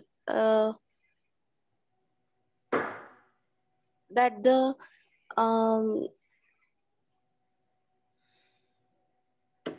कोई बात नहीं, एक पॉइंट आपकी तरफ से बहुत अच्छा आ गया, that is principal quantum number is directly proportional to size। अब देखो आंसर्स कैसे लिखते हैं, सीखना। यहां से चलना है, as value of n increases। Check करो बढ़ाई क्या मैंने, यहाँ पर n की वैल्यू कितनी थी 2, यहाँ पर कितनी थी 3। तो जैसे जैसे n की वैल्यू बढ़ी उसका रिजल्ट क्या हुआ? Number of shells increases. एक तो स्टाइल होती है पैराग्राफ लिखने की, that is boring style, no teacher like this, कि आप बड़े बड़े पैराग्राफ लिख के उसको चेक करने के लिए दे रहे हो। एक तो वो तरीका होता है, दूसरा होता है ऐसे लिखना, ये हुआ, इससे ये हुआ, इससे ये हुआ, इसलिए ऐसा हुआ। ये हर टीचर लाइक करता है क्योंकि इसमें पढ़ना बड़ा आसान होता है। As value of n increases, देखो यहां से यहां तक आऊंगी मैं और कोई स्टेप स्किप नहीं करूंगी। इसे कहते हैं कंसेप्चुअली आंसर देना। जैसे जैसे n बढ़ा, तो यहाँ 2 था तो 2 शेल बने, यहाँ 3 था तो 3 शेल बने, नंबर ऑफ शेल बढ़ा। अब शेल बढ़ने से क्या हुआ? Distance between centre of the nucleus to outer most shell increases. उससे ये बढ़ा, इससे इसकी दूरी बढ़ी। क्या इस दूरी को ही रेडियाई कहते हैं? क्या सेंटर ऑफ द न्यूक्लियस से आउटर मोस्ट शेल की डिस्टेंस को ही रेडियाई कहते हैं? हाँ, तो इनडायरेक्टली मैंने अपने आंसर में रेडियाई को भी एक्सप्लेन कर दिया और आगे हेंस वर्ड लगा दिया, हेंस रेडियाई और साइज इंक्रीजेस। मैंने कहा था मैं यहां से चलूंगी और मैं यहां आके रुकूंगी और बीच में मैं पूरा एक्सप्लेनेशन दूंगी। यहां तक मुझे आपको लाना है कि आप इस तरह से आंसर्स करना सीख जाएं। 12th में आपको वाइवा देना है, 11th में वाइवा देना है, सब्जेक्टिव ऑब्जेक्टिव हर तरह से। देखो अच्छा बोलना जरूरी है वाइवा के लिए, क्योंकि प्रैक्टिकल के 30 मार्क्स आपके वाइवा के ही मार्क्स होते हैं, कोई रिकॉर्ड के प्रोजेक्ट के मार्क्स नहीं होते हैं। आपका वाइवा ही आपकी पहचान है, आप कितना अच्छा बोल पा रहे हो। अच्छा प्रेजेंटेशन सीखना है सब्जेक्टिव के लिए और ट्रिक से फटाफट करना सीखना है ऑब्जेक्टिव के लिए। तो हर तरह से अपने को प्रिपेयर होना पड़ेगा। तो कैसे लिखना है? जैसे जैसे n बढ़ा, शेल्स का नंबर बढ़ा, न्यूक्लियस के सेंटर से आउटरमोस्ट शेल की दूरी बढ़ी, उसी को तो साइज कहते हैं, तो साइज भी बढ़ गया। ऐसा आंसर बनाओ जिसमें जो चीज पूछी गई है उसकी डेफिनेशन भी इंक्लूड हो जाए, वो बेस्ट आंसर माने जाते हैं। देखिए आंसर हो जाओगे, 5-6 लेक्चर 5-6 टॉपिक्स अच्छे से करोगे ना, आपको ये सब आ जाएगा। लिखिए, as value of n increases,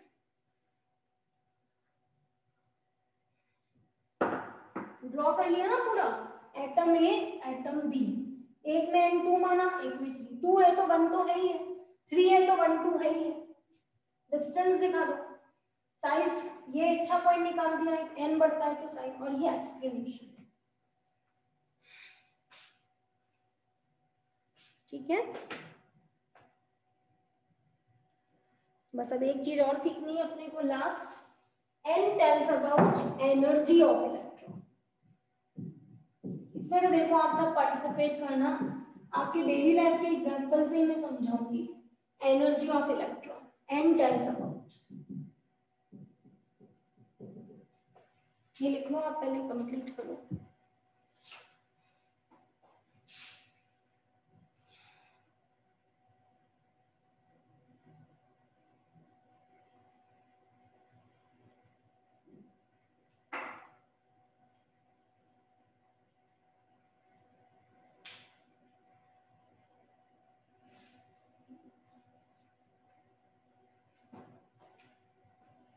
ठीक है, अब ये 4 टर्म्स हैं, इनमें हमें रिलेशन चाहिए। एक है फोर्स ऑफ अट्रैक्शन, एक है फोर्स ऑफ रिपल्शन, एक है एनर्जी, एक है स्टेबिलिटी और एक है रिएक्टिविटी। ये पूरी केमिस्ट्री में थ्रू आउट आपके काम आने वाला कंसेप्ट है। इनमें रिलेशन कौन बता सकता है मुझे? Directly proportional, inversely proportional. पहले आप ट्राई करिए, फिर मेरे एग्जांपल से बताना। कोई भी दो में बता सकते हो। यू कैन टेल कि मैम अट्रैक्शन बढ़ता है तो एनर्जी बढ़ती है, रिपल्शन बढ़ता है तो स्टेबिलिटी बढ़ती है, या स्टेबिलिटी से जो भी दो में आप बताना चाहो। मुझे तो इन 5 में सिखाना है तुम्हें। ऑल द 5 में आपको रिलेशन आ सके ताकि आप केमिस्ट्री का कोई भी क्वेश्चन कर सको। बताइए, किन्हीं भी दो में कोई बताना चाहता है तो हाथ खड़ा करें। किन्हीं भी दो में, दिशा बताएं। Ma'am, the force of attraction is inversely proportional to the force of repulsion. ठीक है, बिल्कुल सही। या तो अट्रैक्शन हो सकता है या रिपल्शन, दोनों चीजें एक साथ नहीं रह सकती हैं। राइट, और किन्हीं भी और दो में आप रिलेशन बताना चाहते हैं? आशीष। Force of attraction is directly proportional to stability. अच्छा, कैसे इसको कहना चाहते हैं आप कि अट्रैक्शन ज्यादा होगा तो सिस्टम ज्यादा स्टेबल होगा मैम, अट्रैक्शन में स्टेबल हो जाएगा, एक साथ हो जाएगा। ठीक है, बहुत बढ़िया, बिल्कुल सही आंसर आ गया है ये। फोर्स ऑफ अट्रैक्शन जितना ज्यादा, जिस सिस्टम में अट्रैक्शन ज्यादा है उसकी स्टेबिलिटी उतनी ही ज्यादा। राइट, और प्रियांशी।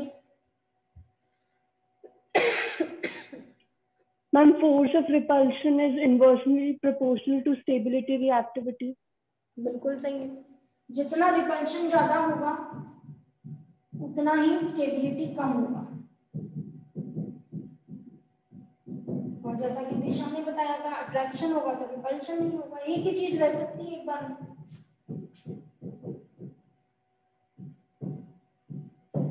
सही आंसर्स आ रहे हैं आपकी साइड से। और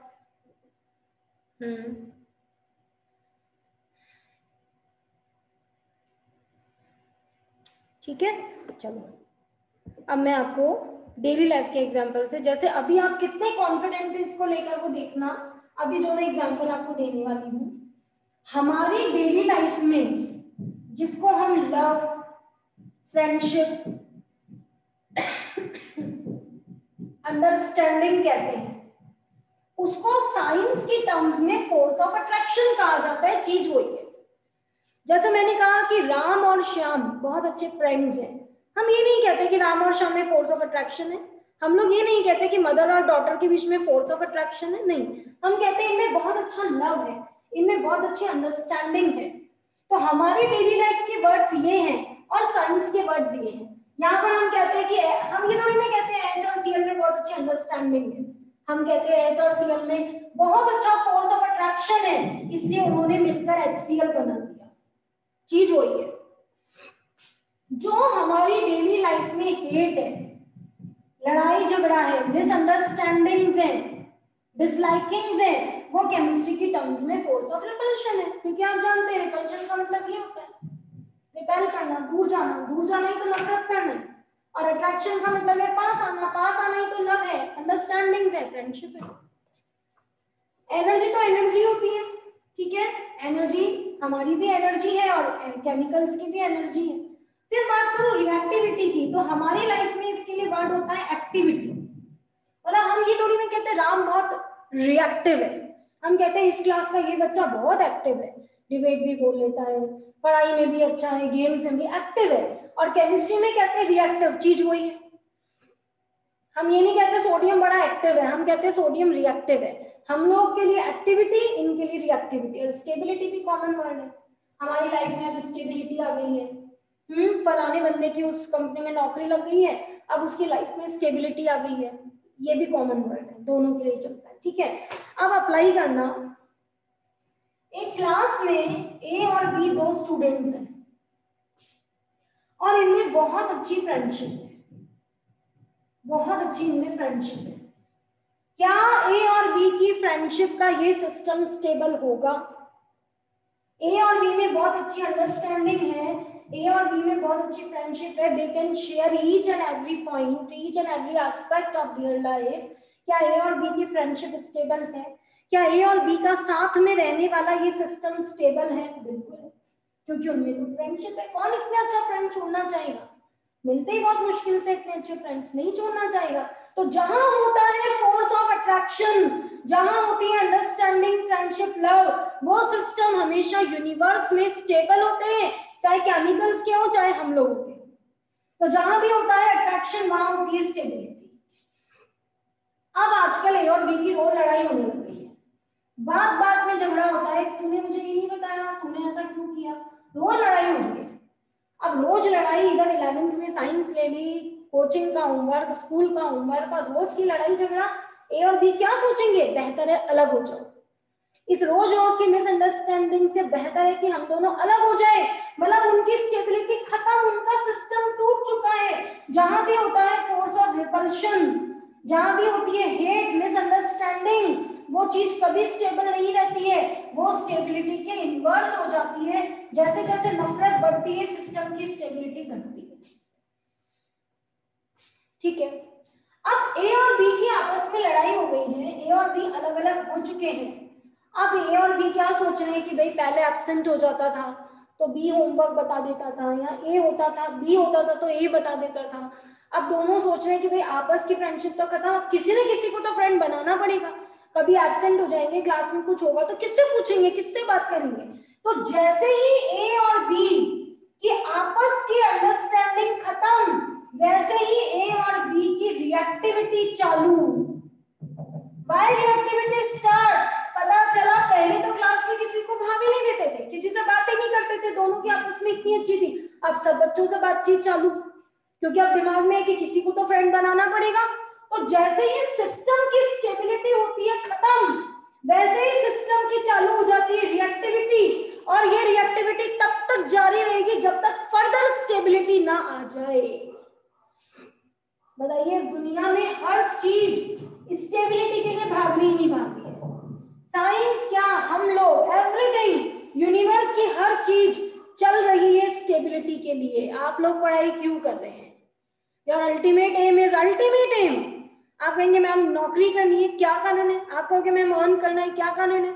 सबका फाइनल आंसर यही आने वाला है, सबका फाइनल आंसर। आप स्टडी क्यों कर रहे हैं? स्टेबिलिटी के लिए। मैं क्यों पढ़ा रही हूँ? स्टेबिलिटी के लिए। पानी ऊपर से नीचे क्यों बहता है? पानी ऊपर से नीचे क्यों बहता है? क्योंकि जब पानी हाइट पर होता है तो उसकी पोटेंशियल एनर्जी ज्यादा होती है, और जब वो बह के नीचे आता है तो एनर्जी होती है कम, और एनर्जी होती है कम तो स्टेबिलिटी होती है ज्यादा। सोडियम का कॉन्फ़िगरेशन आप 9th में पढ़ते हो 281, वो एक इलेक्ट्रॉन लूज क्यों करता है? Na+ क्यों बनाता है 28 के लिए? आपको मालूम है ऑक्टेट में स्टेबिलिटी है, सारा काम तो स्टेबिलिटी के लिए चल रहा है। हाँ, जिसकी जो पैरामीटर, किसी को 10 लाख के पैकेज में स्टेबिलिटी मिलेगी वो उस दिन हैप्पी होगा, और कोई चाहेगा नहीं मुझे तो 20 लाख का चाहिए, तो वो तब तक भागता रहेगा जब तक 20 लाख ना हो जाए। 20 लाख होने पे ही वो स्टेबल होगा, क्योंकि उसकी पैरामीटर ही वो थी। तो याद रखिए, जैसे ही सिस्टम की स्टेबिलिटी हो जाती है खत्म, वैसे ही उस सिस्टम के कंपोनेंट्स की रिएक्टिविटी चालू हो जाती है, और तब तक चलती है जब तक दोबारा स्टेबिलिटी ना मिल जाए। इसका मतलब रिएक्टिविटी और स्टेबिलिटी इनवर्स हो गए। बोलो, स्टेबल चीज रिएक्ट करेगी क्या? स्टेबिलिटी है तो रिएक्ट क्यों करेगी? रिएक्ट करी स्टेबिलिटी के लिए रहा था भाई। सोडियम कब तक इलेक्ट्रॉन लूज करता है? जब तक उसका Na+ होकर 8 ना हो जाए। अब Na+ थोड़ी ना लूज करेगा। तो जो स्टेबल है वो रिएक्टिव नहीं है, और जो रिएक्टिव है वो स्टेबल नहीं है, क्योंकि काम ही स्टेबिलिटी के लिए चलता है इस यूनिवर्स में। तो जो चीज रिएक्टिव है वो स्टेबल नहीं है, जो चीज स्टेबल है वो रिएक्टिव नहीं। ये इनवर्स हो गया। अब मुझे बताइए, काम करने के लिए क्या चाहिए? एनर्जी। तो रिएक्टिविटी उसी में होगी जिसमें एनर्जी होगी। आपने फास्ट किया, कुछ नहीं खाया, क्या आप एक्टिव हो? और आपकी एनर्जी लेवल बहुत हाई है, तो ऑब्वियसली आप एक्टिव हो। तो काम करने के लिए क्या चाहिए? एनर्जी। तो बच्चों ध्यान रखो, जहां होता है अट्रैक्शन वहां होती है स्टेबिलिटी, जहां होती है नाराजगी, डिससैटिस्फैक्शन, वहां स्टेबिलिटी नहीं है। अट्रैक्शन रिपल्शन रिवर्स है, या तो दो लोग एक दूसरे को लाइक कर सकते हैं या हेट, दोनों तो नहीं हो सकते। रिएक्टिविटी और स्टेबिलिटी इनवर्स है। अगर सिस्टम रिएक्टिव है तो वो स्टेबल नहीं हो सकता, और रिएक्टिविटी के लिए एनर्जी चाहिए ही चाहिए। जो एक्टिव सिस्टम है उसमें एनर्जी होगी, और जो सिस्टम एनर्जी नहीं रखता है उसमें एक्टिविटी कभी नहीं हो सकती। पहले आप ये चारों पांचों पॉइंट्स नोट करिए रिलेशन वाले, और इनमें कोई भी समझ नहीं आया हो तो पूछिए।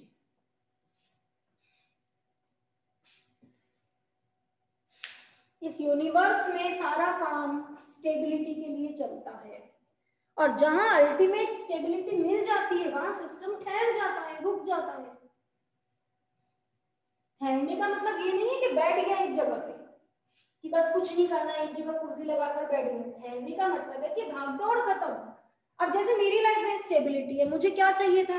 मुझे यही चाहिए था मेरा अपना सेंटर हो, जो स्टूडेंट्स बहुत विलिंग है पढ़ने के लिए वो पढ़ने के लिए आए। जैसे शैतान बच्चे और मतलब जो बिल्कुल मेहनत नहीं करने वाले होते हैं वो तो मेरे पास रुकते ही नहीं है। जो दिल से पढ़ना चाहते हैं, जो वाकई में कुछ बनना चाहते हैं, मॉरल वैल्यूज वाले, ऐसे बच्चे रुकते हैं। अब मेरा यही एम था कि मेरा अपना सेंटर हो, केमिस्ट्री हो तो मेरा नाम आए, लोग जाने हाँ भाई ये है पढ़ाने वाली, और जो स्टूडेंट्स आते हैं पढ़ा देती हूँ। अब ये थोड़ी नहीं कि मेरी स्टेबिलिटी आ गई तो मैं पढ़ाना बंद कर दूं। भाई पढ़ाऊंगी तो सही ना, वहां तक मुझे आना था। अब मेरे को ये नहीं है मैं उस स्कूल में इंटरव्यू देने जा रही हूँ, उस कॉलेज में जा रही हूँ, मुझे ये नौकरी करनी है, मैं किसी कॉलेज में लेक्चरर बनना चाहती हूँ, वो नहीं है। मतलब मेरी लाइफ में स्टेबिलिटी आ गई, मुझे जो बनना था मैं वहां हूँ, अब मैं अपना ये काम करती रहूंगी। स्टेबिलिटी मतलब स्टॉप नहीं है। Stability doesn't mean static situation, stop नहीं होना है, जहां तक आना था वहां आ चुके। अब तुम्हें जो कंपनी 10 लाख का पैकेज दे रही है तो तुम वहां काम कर रहे हो, ये थोड़ी ना कि घर में बैठ गए स्टेबल हो गए। स्टेबल होने का मतलब अब बार बार अखबार में ऐड नहीं देख रहे हो, अलग अलग इंटरव्यूज में नहीं जा रहे हो, वो भागदौड़ खत्म, दैट इज स्टेबिलिटी। ठीक है, तो जहां होता है अट्रैक्शन वहां स्टेबिलिटी लिख लीजिए, जहां रिपल्शन है वहां स्टेबिलिटी नहीं है, जहां रिएक्टिविटी है वहां स्टेबिलिटी नहीं है, और जहां रिएक्टिविटी है पक्का है वहां एनर्जी है, क्योंकि बिना एनर्जी के कोई काम हो ही नहीं सकता। अब आप सोचेंगे मैम ने इतना सारा हमें क्यों पढ़ाया? मैम को तो ये बताना था क्या कि N टेल्स अबाउट एनर्जी। अब सुनना, ये रहा न्यूक्लियस, इसमें ये 2 इलेक्ट्रॉन है, एक K शेल में है और एक L शेल में है। अब मुझे इनकी एनर्जी कंपेयर करनी है। अच्छा मुझे एक बात बताओ, मदर है और मदर के 2 बच्चे हैं, ए और बी। ए और बी दोनों 12th में है, ठीक है। दोनों का नीट में सिलेक्शन हो गया, दोनों का नीट में सिलेक्शन हो गया, दोनों को एम्स जोधपुर मिल रहा है, चलो दिल्ली ले लो। लेकिन ए ने कहा कि नहीं मम्मी मेरे को तो आपके साथ ही रहना है, मैं JLM भी ले लेता हूँ। और दूसरा बड़ा एम्बिशियस था, उसने कहा नहीं मेरे को तो एम्स में ही जाना है। अब मुझे बताइए ये जो मदर है ये किससे ज्यादा लव करती हैं, ए से या बी से? बताइए। ये तो डेली लाइफ का है ना बच्चों, इनमें तो आप पाठ कर सकते हैं, आप खुद को रख कर देख सकते हैं कि जो मदर है वो किससे ज्यादा प्यार करती हैं, ए से या बी से? ऐसे आंसर मत देना मदर है वो तो दोनों बच्चों से बराबर ही करती है। देखिए मदर भी ह्यूमन बीइंग होती है ना, बिल्कुल मानती हूँ कि मदर सब बच्चों से बराबर, लेकिन बच्चे का भी नेचर और वो क्या दे रहा है पेरेंट्स को ये भी वर्क तो करता ही है। पेरेंट्स भी तो ह्यूमन बीइंग ही होते हैं ना। बताइए क्या कहना चाहती हो दर्शिका? हम ए से क्यों, क्या कारण लगता है आपको कि वो ए से ज्यादा प्यार करती हैं? हम क्योंकि ए उसके पास मदर के पास रहना चाहता है इसलिए। मदर के पास रहना चाहता है, तो क्या वो मदर के हर सुख दुख में साथ है उनके? Yes ma'am. है ना, और जो एम्स वाला बच्चा है वो तो दूर है। तो अब जैसे एक दो बच्चों का आंसर, जैसे अभी आप लोग तो इतना हाथ खड़ा नहीं कर रहे, जैसे क्लास में मेरे 20 बच्चे हैं तो 10 का आंसर होता है एम्स वाले से, 10 का आंसर होता है जेल। एम्स वाला कोई है तो हाथ खड़ा करे, मुझे मालूम है कि उसके दिमाग में क्या पॉइंट होगा। कोई है जो ये बताना चाहता है कि मदर एम्स वाले से ज्यादा प्यार करती है, ऐसा कोई मानता है तो हाथ खड़ा करें। मैं आपको एक बात बता दूं, मैं भी मदर हूं। एम्स वाला जो बच्चा है उसकी चिंता होगी, चिंता अलग होती है, लव अलग होता है, ये दो अलग अलग फीलिंग्स है। एम्स वाले बच्चे की चिंता होगी, खाना खाया नहीं खाया, ठीक तो है ना, कैसे दोस्त मिले होंगे, उसकी चिंता ज्यादा होगी। लेकिन लव तो ए जेएलएन वाले से ही होगा, क्योंकि वो हर सुख दुख का साथी है। सर दुख रहा है दबाएगा, कोई बात हो गई है डिस्कस करेगा, उससे क्या, उनके लिए तो यही कहेंगे ना दूर है मत बताओ कुछ भी, परेशान हो जाएगा, वैसे ही दूर रहता है, खाने को नहीं मिल पाता होगा, उसकी भी चिंता है, लेकिन अफेक्शन तो उसी से ज्यादा है। बच्चों हमेशा ध्यान रखिएगा, एज डिस्टेंस इंक्रीजेस, जैसे जैसे जो दो लोगों में अट्रैक्शन है उनकी दूरी बढ़ती है, understanding decreases, force of attraction decreases. Truth तो यही है, बाकी तो बातें हैं सारी। जैसे जैसे दूरी बढ़ती है, पक्का है अंडरस्टैंडिंग घटनी ही है, अट्रैक्शन घटना ही है। बताओ क्या ये न्यूक्लियस है? क्या न्यूक्लियस पर पॉजिटिव है? क्या ये दोनों इलेक्ट्रॉन है? क्या दोनों पे नेगेटिव है? क्या अपोजिट चार्ज अट्रैक्ट करते हैं? क्या प्लस माइनस को अट्रैक्ट करता है? आई थिंक आप समझ गए मैंने ये केस क्यों लिया। यहाँ मदर भी दोनों बच्चों से प्यार करती थी, यहाँ पर प्लस का भी दोनों माइनस के लिए लव है, अट्रैक्शन है, लेकिन जैसे जैसे दूरी बढ़ती है अट्रैक्शन घटता है। मतलब न्यूक्लियस का अट्रैक्शन इस इलेक्ट्रॉन के लिए ज्यादा है और न्यूक्लियस का अट्रैक्शन इसके लिए कम है क्योंकि ये दूर है। तो न्यूक्लियस का अट्रैक्शन इस इलेक्ट्रॉन के लिए कम है, तो जैसे जैसे दूरी बढ़ी न्यूक्लियस और इलेक्ट्रॉन के बीच की अट्रैक्शन घटा। अब इधर आ जाओ, अट्रैक्शन घटा तो स्टेबिलिटी घटी, स्टेबिलिटी घटी तो रिएक्टिविटी बढ़ी, और रिएक्टिविटी बढ़ी तो एनर्जी बढ़ी, और मुझे यही बताना था, मतलब इसकी एनर्जी ज्यादा है और इसकी एनर्जी कम है। बोलो क्या बताना चाहा मैंने? जैसे जैसे न्यूक्लियस से हम दूर गए, न्यूक्लियस और इलेक्ट्रॉन की दूरी बढ़ी, दूरी बढ़ी तो अट्रैक्शन घटा, अट्रैक्शन घटा तो स्टेबिलिटी घटी, स्टेबिलिटी घटी तो रिएक्टिविटी बढ़ी, इनवर्स है, और रिएक्टिविटी बढ़ी मतलब एनर्जी बढ़ी, डायरेक्टली प्रोपोर्शनल। इसका मतलब जैसे जैसे हम न्यूक्लियस से दूर आते हैं इलेक्ट्रॉन्स की एनर्जी ज्यादा होती जाती है। क्या आप लोग जानते हो, क्या आपने कभी 9th 10th में आपके टीचर से पूछा कि सोडियम 281 होता है, 11 होता है ना, और जब Na+ बनता है एक इलेक्ट्रॉन लॉस होता है तो ये 271 नहीं होता, ये 181 नहीं होता, ये हमेशा 280 क्यों होता है? बताओ भाई, Na+ बनने का मतलब एक इलेक्ट्रॉन लॉस करना था ना, तो तुमने यहीं से क्यों किया? तुम यहां से कर देते, ये 1 का 1 रह जाता और ये 8 का 7 हो जाता, ये 2 ही रह जाता, या फिर ये 1 रह जाता, ये 8 हो जाता, ये 1 हो जाता। क्यों तुमने हमेशा 281 में से 1 को ही निकाला? तो सुनिए, स्कूल में गेम्स वीक चल रहा है और रेस चल रही है, और एक रेस में 11 बच्चे खड़े, 1 2 3 4 5 6 7 8 9 10 11 11 स्टूडेंट्स एक रेस में पार्ट कर रहे हैं। जैसे ही विजलिंग हुई सबसे पहले कौन भागेगा बताइए। ये तो सिंपल सा क्वेश्चन है। विजलिंग हुई सबसे पहले कौन भागेगा। एक रेस चल रही है और विजल जैसे ही बजाया सबसे पहले कौन भागने वाला है। जिसके पास ज्यादा एनर्जी है। राइट। अब बताइए सोडियम में एक लाइन में कितने इलेक्ट्रॉन लगे हुए। 11 2 8 और 1 टोटल कितने इलेक्ट्रॉन लगे हुए 11। अब बताइए जैसे ही एनर्जी जैसे ही बाहर निकलने की बारी आई जैसे ही एक्टिविटी की बारी आई आशीष कौन भाग निकलेगा सबसे पहले 11th वाला है ना। अब 1 नहीं 11th वाला क्योंकि 1 तो ही माना जाएगा। जैसे तुम 1 लिखोगे ना तो टीचर इसे 1 माने तो ये 2 और 8 10 हो गए। ये 1 मतलब 11th नंबर का इलेक्ट्रॉन भागेगा नहीं भागेगा। एक तो आप लोग बच्चों म्यूट मत किया करो पूरा आंसर देने के बाद है ना। क्यों जाएगा 11th वाला। उसके पास में फोर्स ऑफ अट्रैक्शन कम है। हाँ और अट्रैक्शन कम होने से उसकी एनर्जी सबसे ज्यादा है। और एक रेस में पहले वो ही भागता है जिसकी एनर्जी सबसे ज्यादा होती है। तो जो हमारे कंसेप्ट से यहाँ लगते हैं मैं आपको 80% केमिस्ट्री में डेली लाइफ से रिलेट करके चीजें बता दूंगी। सब रिलेट होती है। तो साइंटिस्ट लोग कहाँ से थ्योरम लाते हैं। सराउंडिंग में देख देख कर ही तो दिमाग में इमेजिनेशन में चीजें आती हैं और थ्योरम बनते हैं केमिस्ट्री में तो ठीक है। तो सोडियम में 11 इलेक्ट्रॉन हुआ करते थे और उनमें से सबसे ज्यादा एनर्जेटिक जो था वो 11th था। जैसे ही मौका लगा तुरंत बाहर चला जाता है और Na+ में 2 8 हो जाता है। अब इस इन्होंने कहा हमारी एनर्जी तो कम है हम कैसे जाएं। इन्होंने कहा हमारी भी कम है तो उसने कहा मेरी ज्यादा है मैं निकल जाता हूँ।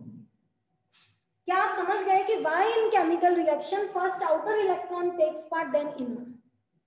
why in chemical reaction first outer electron takes part then inner।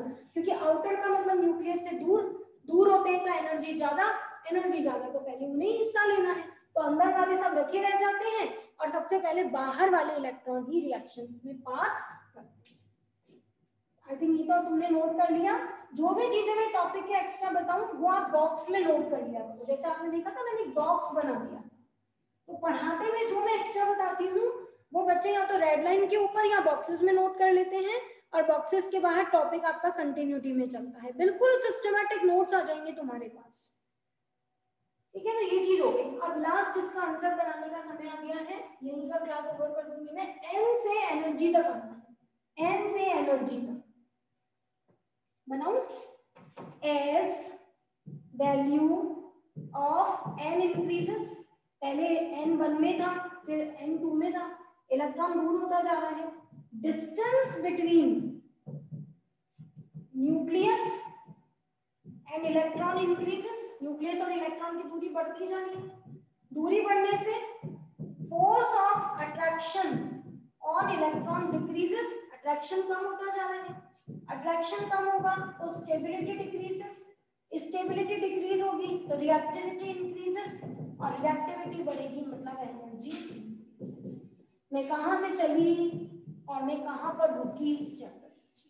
ये होते हैं केमिस्ट्री के कॉन्सेप्चुअल क्वेश्चंस। ठीक है लिख लीजिए। n tells about energy of electron as value of n increases distance between nucleus and electron increases force of attraction on electron decreases। दूरी बढ़ेगी तो अट्रैक्शन हमेशा घटता है।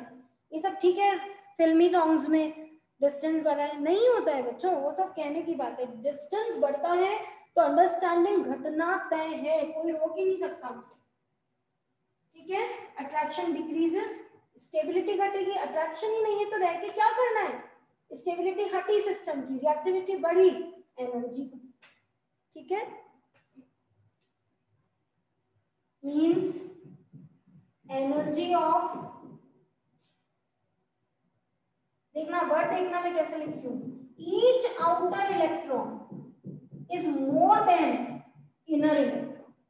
जमा आपको सेंटेंस क्या लिखा मैंने ईच लिखा है। Energy of each outer electron मतलब हर जो बाहर आ रहा है उसकी ज्यादा होती है अंदर वाले से। That's why in chemical reaction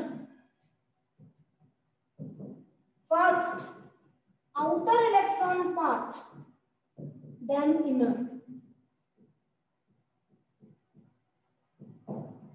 chemical reaction में इसीलिए पहले बाहर वाले इलेक्ट्रॉन हिस्सा लेते हैं और फिर अंदर वाले आते हैं।